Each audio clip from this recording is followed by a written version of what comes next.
اور کل کے ہیئرنگ کے بعد 2 دن کے اندر اندر ایک بیس لیس قسم کا اسکینڈلس کیس اختتام پذیر ہوا۔ آج ججمنٹ ریزرو ہوئی جو کل کسی بھی وقت 1 بجے اناؤنس کیا جائے گا۔ آج ہم نے جو ایویڈنس استعمال کرنا تھا گواہوں کے کراس ایگزامینیشن کے لیے اس کی اجازت نہیں ملی۔ ہم نے جو ڈاکومنٹ سبمٹ کرنے ہیں اس کو پیش کرنے کی اجازت نہیں ملی۔ ہم نے گواہ لانے تھے اپنے 342 کے سٹیٹمنٹ کے مطابق، جو گواہ نے کل پیش ہونا تھا 9 بجے، اس کو اجازت نہیں ملی اس کی، اور کلوزنگ آرگومنٹس شارٹ پیریڈ میں کنکلوڈ ہوئے۔ ایکویٹل کی درخواست دی گئی تھی جو ودن 10 منٹس ریجیکٹ کر دی گئی۔ اس قسم کے ٹرائل سے عدلیہ کے ساتھ بھی انہونی ہو رہی ہے۔ عدلیہ کو ہم ہر آئے دن ریکویسٹ کرتے ہیں کہ بنیادی حقوق کا تحفظ کروانا اور کرنا عدلیہ کی ذمہ داری ہے۔ وہ سارے حقوق ہمارے وائلیٹ ہوتے گئے۔ پہلی مرتبہ اس سپیڈ کے ساتھ ٹرائل چلایا جا رہا ہے جس کی پاکستان کی ہسٹری میں مثال نہیں ملتی۔ پہلی مرتبہ ایسے ٹرائل چلے ہیں جس میں حق دفاع کا رائٹ نہیں دیا جا رہا، جس میں کراس ایگزامینیشن کے لیے ویڈیو اور ڈاکومنٹس اور ڈیجیٹل ایویڈنس کی اجازت نہیں دی جا رہی ہے۔ یہ صرف ٹرائل کے نام پہ ایک ڈیو پروسیس کے وائلیشن کے کرتے ہوئے صرف ٹرائل برائے نام ہی ہے۔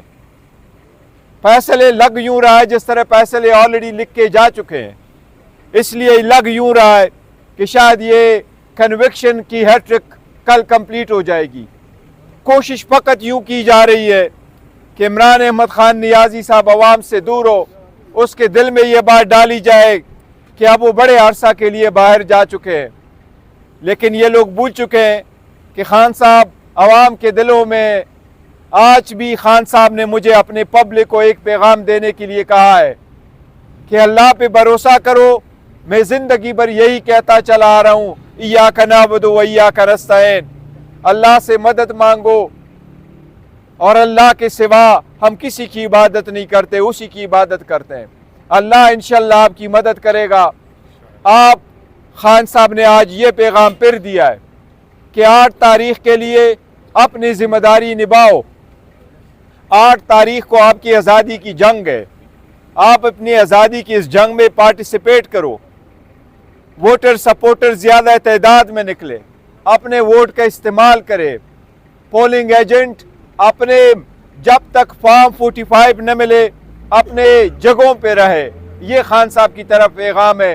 جو جیسے بھی ٹرائل چلاتا ہے، ہمیں پھر بھی عدلیہ سے یہ امید ہے، ہائر جوڈیشری سے، کہ انشاءاللہ تعالی یہ بیس لیس کیسز ہے، وقت آئے گا یہ سارے کیسز غلط ثابت ہوں گے اور انشاءاللہ تعالی یہ ختم ہوں گے۔ Any question? Thank you sir. ہوتی ہے تو جنہوں نے نکاح پڑھایا مفتی صاحب ان کے خلاف کوئی ایکشن ہوگا؟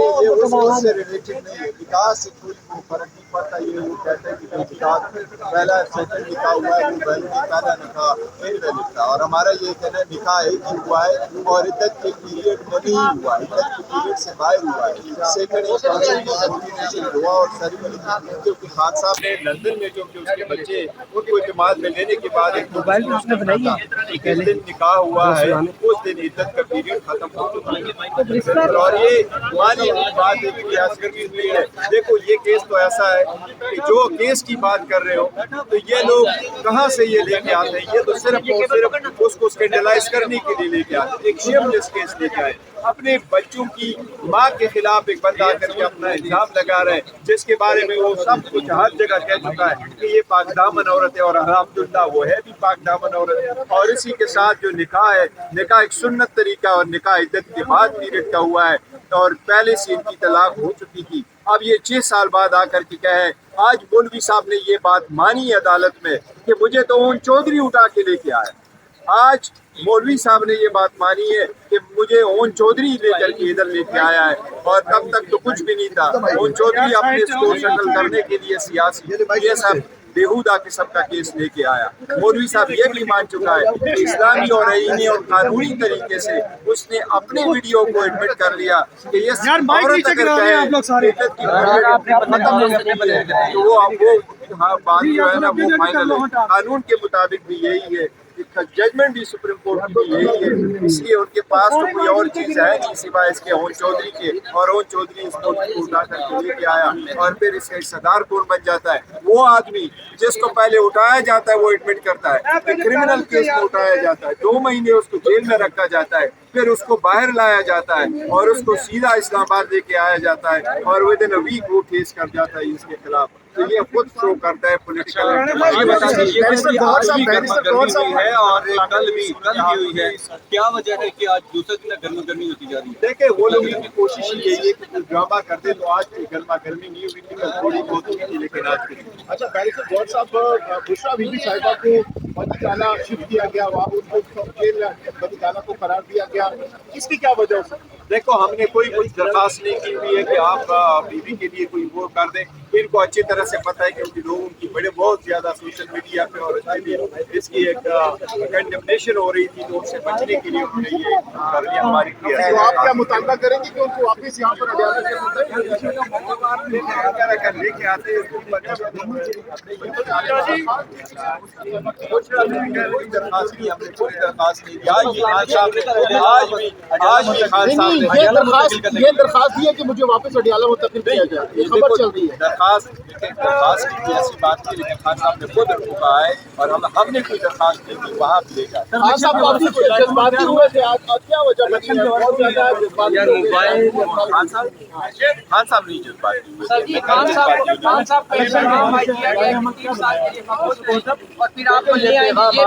آج کا نہیں تھا، یہ پہلے کا پیغام ہے خان صاحب نے۔ الیکشن کے حوالے سے کیا نیا عمل بنا ہے خان صاحب سے بھی اس حوالے سے؟ دیکھو الیکشن کی جہاں تک ہمارے انٹرا پارٹی الیکشن تھے وہ صبح میں آیا تھا، آپ لوگوں کے سامنے تھا، خان صاحب سے ملا تھا، ان سے کوئی ڈائریکشن انسٹرکشن لینی تھی، اور متفقہ طور پر خان صاحب کی ڈائریکشن یہ تھی کہ پروگرام بھی کیونکہ ہمارے سارے جو کینڈیڈیٹس ہیں اور پارٹی ہے لیڈرشپ ہے وہ سارے الیکشنوں میں بزی ہے، اس کے پیش نظر ہم اپنا انٹرا پارٹی الیکشن پوسٹپون کریں گے، اب الیکشن کے بعد دوبارہ شیڈول اناؤنس کریں گے۔ آپ نے کہا یہ اب کی بات نہیں ہے کہ خاموش رہنے کا کہا گیا 3 سال میں، کب کی بات ہے؟ آپ نے کہا کہ آج کی بات نہیں ہے۔ یہ بات ہوئی تھی جب خان صاحب اٹک جائیں گے۔ خان صاحب خاموش نہیں رہیں گے؟ دیکھو ہماری خاموش رہنے کی کیا، خان صاحب نے ڈیزل اٹھایا ہوا ہے، خاموش رہنے کی کیا بات ہے؟ خان صاحب کی اسٹرگل ہے، ایک نیریٹو ہے، ایک ڈیموکریسی کی اسٹرگل ہے، اس میں تو زیادتی تو ہمارے ساتھ ہو رہی ہے۔ خان صاحب نے کیا کہا کہ اس کے جواب میں خان صاحب نے کیا جواب دیا؟